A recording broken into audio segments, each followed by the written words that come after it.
warahmatullahi wabarakatuh. Halo semuanya, perkenalkan saya Salma Rujana. Pada video ini kita akan membahas materi tentang uji T dependen menggunakan Excel maupun menggunakan SPSS. Mari kita simak video ini sampai selesai ya teman-teman. Baik teman-teman, kita masuk pada materi uji T dependen. Pada materi ini kita memiliki 3 pokok pembahasan, yaitu yang pertama materi uji T dependen, dan yang kedua menggunakan Excel untuk mencari uji T dependen, dan yang ketiga menggunakan SPSS untuk mencari uji T dependen. Baik, kita masuk pada pokok pembahasan yang pertama. Sebelumnya kita harus tahu nih uji T itu apa ya? Jadi uji T-tes adalah salah satu statistik yang digunakan untuk menguji kebenaran dan kesalahan hipotesis dan untuk mengetahui ada atau tidaknya perbedaan yang signifikan dari dua buah variabel. Uji ini bisa digunakan untuk objek studi yang berpasangan dan juga bisa untuk objek studi yang tidak berpasangan. Namun sebelum menghitung uji T, terlebih dahulu kita analisis dengan uji normalitas dan uji homogenitas. Dalam uji T terdapat istilah uji satu arah atau one tile dan uji dua arah atau two tile. Nah, pada uji satu arah atau one tile ini, di mana hipotesis awalnya atau H0-nya yaitu rata-rata kelompok 1 lebih besar sama dengan atau lebih kecil sama dengan rata-rata kelompok 2.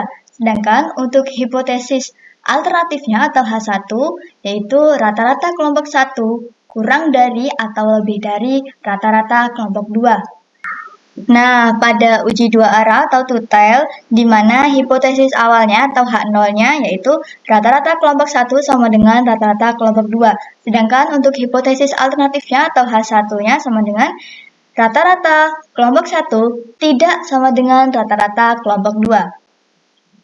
Nah, pengulangan uji T itu ada dua, yaitu uji T1 populasi dan uji T2 sampel. Kita bahas yang pertama dulu ya, uji T1 populasi atau one sample t-test, yaitu hanya memiliki data rata-rata satu sampel dan satu kali perlakuan. Contohnya, terdapat data nilai matematika mahasiswa, lalu ingin menguji apakah nilai matematika mahasiswa melebihi 70. Nah, yang kedua, uji T2 sampel dilakukan dengan membandingkan dua rata-rata dari dua atau beberapa kelompok. Nah, terdapat dua jenis uji beda dua rata-rata, yaitu uji T dependen atau parity test dan uji T independen. Nah, kita masuk pada materi pokok kita ya, berarti uji T dependen. Nah, penggunaan uji T dependen termasuk dalam uji parametrik, sehingga data harus berdistribusi normal dan homogen. Uji T dependen biasa juga disebut dengan uji T berpasangan.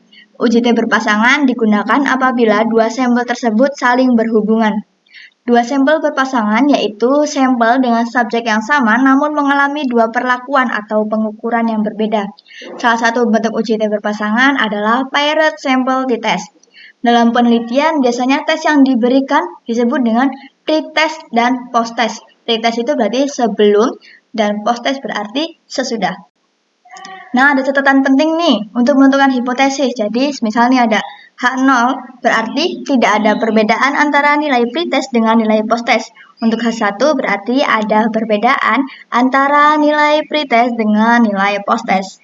Ingat ya, H0 itu berarti tadi rata-rata kelompok 1 sama dengan rata-rata kelompok 2. Untuk H1-nya berarti rata-rata kelompok 1 tidak sama dengan rata-rata kelompok 2. Nah, untuk taraf signifikannya kita menggunakan alpha 0,05. Ada syaratnya teman-teman, jika signifikan two-tilednya lebih dari 0,05 berarti H0-nya diterima, artinya tidak ada perbedaan. Jika signifikan two-tilednya kurang dari 0,5 berarti H0 ditolak, artinya ada perbedaan.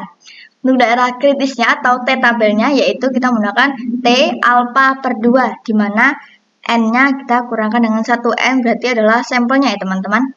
Untuk keputusan ujinya itu ada dua ya teman-teman. Jika T hitung lebih dari T tabel, maka H0 ditolak dan H1 diterima. Artinya ada perbedaan. Nah, jika T hitung kurang dari T tabel, maka H0 diterima dan H1 ditolak. Artinya tidak ada perbedaan. Nah, inilah rumus-rumus pentingnya teman-teman jika teman-teman ingin menggunakan manual. Di sini terdapat contoh soal ya teman-teman. Seorang peneliti ingin mengetahui apakah pembelajaran CTL, Contextual Teaching and Learning, dapat meningkatkan hasil belajar matematika peserta didik. Tahapan awal mencari sampel 30 peserta didik. Peneliti memberikan soal sebelum menggunakan CTL atau pretest dan memberikan soal sesudah menggunakan CTL atau post-test. Adapun hasil belajar matematika peserta didik sebagai berikut. Jadi kita memiliki dua hasil belajar teman-teman sebelum menggunakan CTL, sebelum menggunakan pembelajaran CTL tadi ya teman-teman. Lalu ada sesudah menggunakan pembelajaran CTL.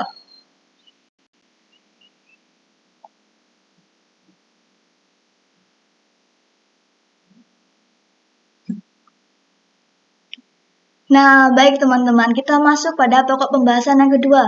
Mengapa ya tadi contoh soal tadi kita tidak menggunakan rumus saja secara manual? Karena pada materi ini kita akan fokus pada Excel dan SPSS, jadi kita tidak menghitung manual ya teman-teman. Dari contoh soal tadi, kita akan masukkan datanya ke dalam Excel. Baik teman-teman, dari contoh tadi kita bisa menggunakan Excel untuk mencari uji T-dependent. Ini adalah data sebelum menggunakan pembelajaran CTL dan ini adalah data sesudah menggunakan pembelajaran CTL. Yaitu caranya dengan klik data, lalu pilih data analyze. Setelah itu scroll sampai ketemu T-test pirate to sample for means. Klik OK.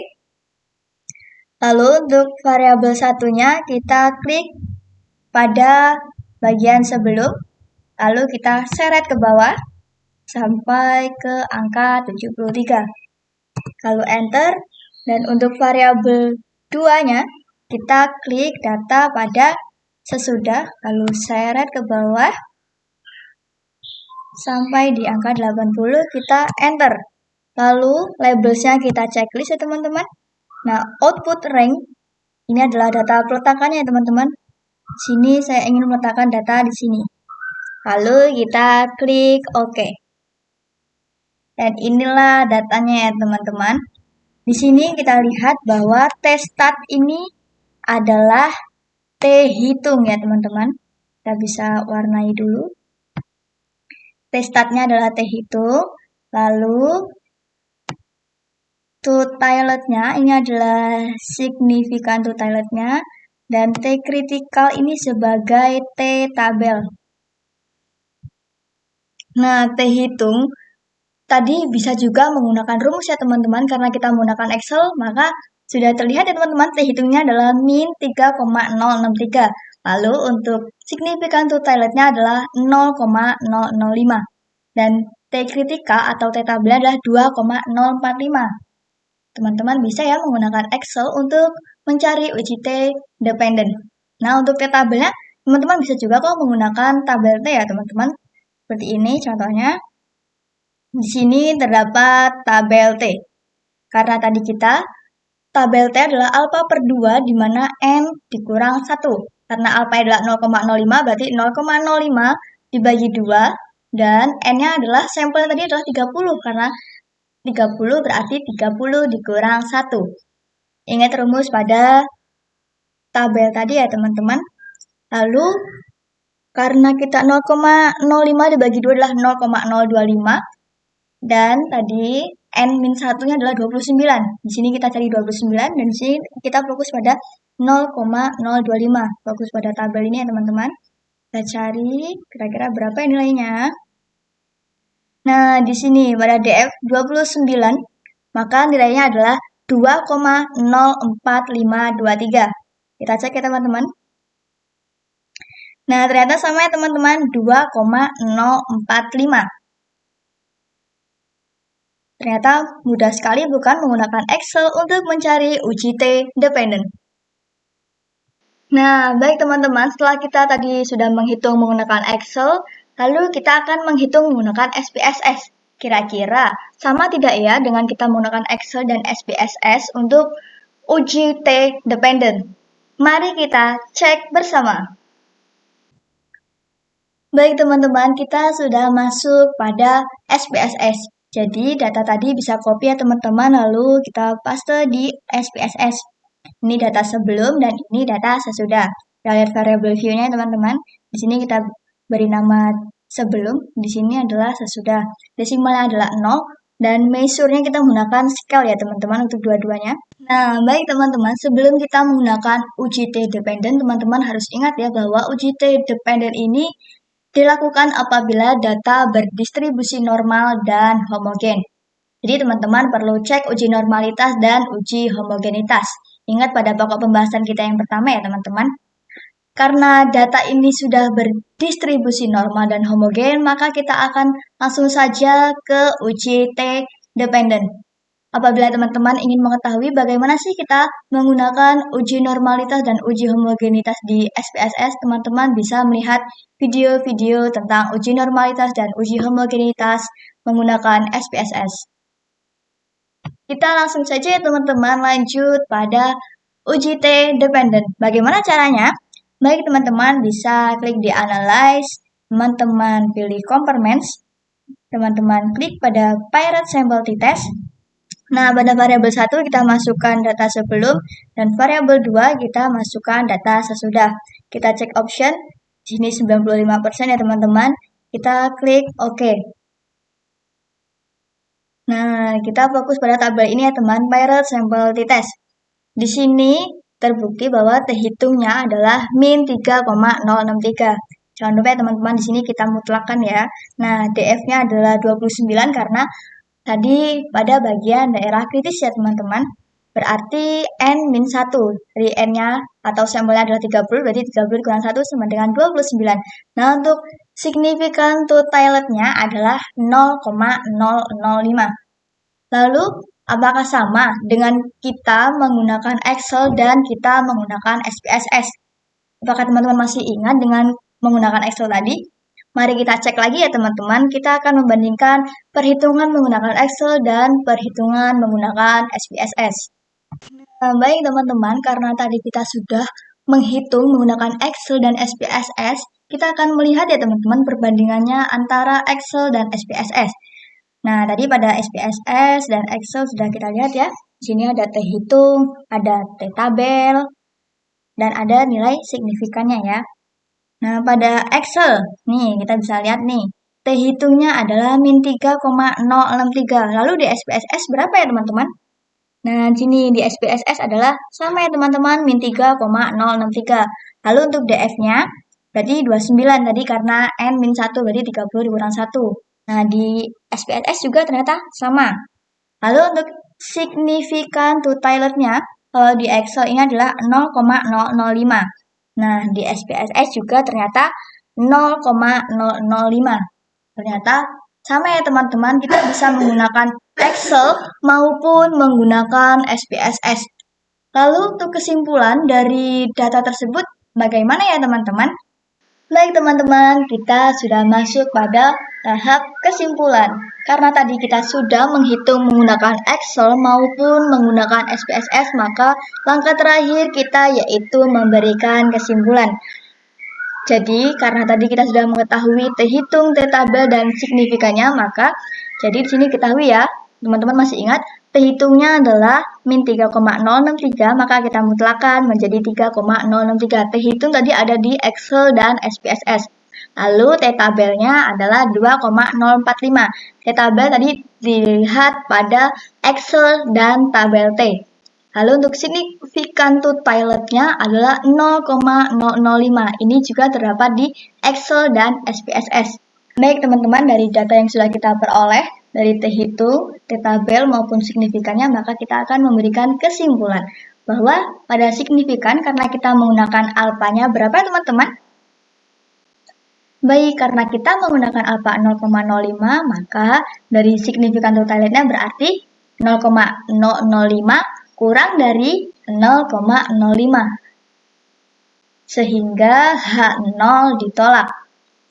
Lalu untuk keputusan ujinya, yaitu kita menggunakan T-hitung dan T-tabel. Karena T-hitungnya adalah 3,063, T-tabelnya adalah 2,045, maka berarti T-hitung lebih dari T-tabel. Karena 3,063 lebih dari 2,045 sehingga H0 ditolak. Nah, teman-teman bisa ya melihat lagi pada catatan penting. Jadi, kesimpulannya dari contoh tadi adalah ada perbedaan hasil belajar matematika peserta didik sebelum menggunakan pembelajaran CTL dan sesudah menggunakan pembelajaran CTL.